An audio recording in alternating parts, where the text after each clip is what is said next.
ناشناتانەکەم بە کتێبی ڕئیسپیرە و کوردی ئەمریکای دۆزیەوە ناسێت و شەو کردووە کە چۆن ئەو پیاوە بە سەوڵ لێدان چۆتە ئەو پەڕی ئالاسکا و گەڕاوەتەوە ئەو پەڵی کیشوەری بەستەڵەشی باشوور.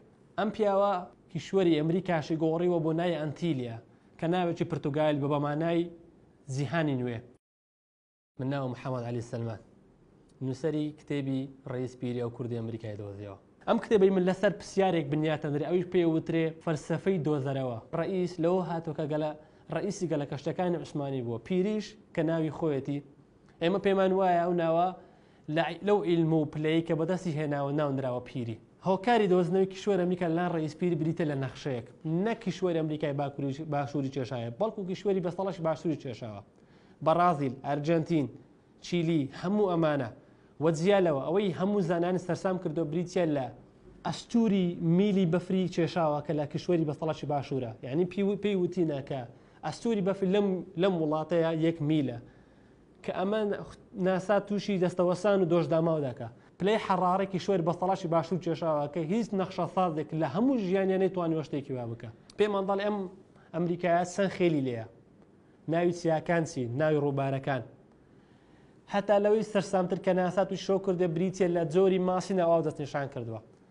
یعنی ئەمانە بە هەموو شێوەیەک ئیسپاتی بە قەڵەمدانی یەکەم تۆمارەکەن بۆ پیاوە کووردە لە کاتێکدا ئێمە نایناسین و ئێستا ئەمریکا بەو هەمووی کە هەیەی بەو هەمونەتەوەی کە هەیەی شانازی بەم پیاوەکە سوکاڵی ئەم پیاوە تاکە نەخشە تا ئێستا ما بێ کێشای بێتی نەخشی ئەم پیاوەیە. سەرەتای نووسین ئەم کتێبە مەگەڕێتەوە بۆ خۆناغی زانکۆم کە مەرحەلە 4 بوو لە ساڵی 2021 واتە نزیکەی 3 ساڵ پێش ئێستا. پیری دەستەواژەیەکی ئەسلی کوردیە کەواتە تورک هەوڵی داوە ئەم پیاوە بە تورک بکە لە کاتێک دانای ئەم پیاوە کوردیە. چارلز هابگوت کتێبێکی زەخم بەناو دروست دەکات و ئیسپاتی بە یەکەم لە قەڵەمدانی ئەمریکای تۆمارەکە لەسەر بەرجی کتێبەکەشان نەخشەی ئەم پیاوە دانێ. ئەو کاتێک کە سیرمە کرد هەوڵمدا بۆشایەک هەیە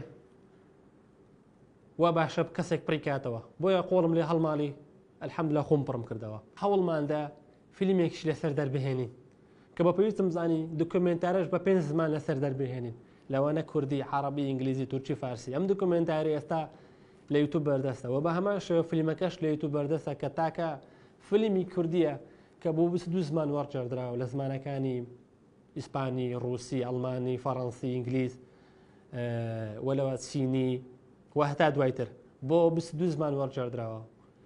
وەجیا لەمە بە یەکێک لە فیلم ئەکادمیەکان لە قەڵەم دراوە. ئێمە تەحەداوە ناکەین کە کەم و کوڕینە، بەڵگومان کەم و کوڕی هەیە، بەڵام ئەوەی کە وای کردووە فیلمەکە ناوازە بێ ئەوەیە باش لە مێژووی کوردەکە و باش لە دۆزنەوەی ئەمریکاکە لەلایەن کوردێک.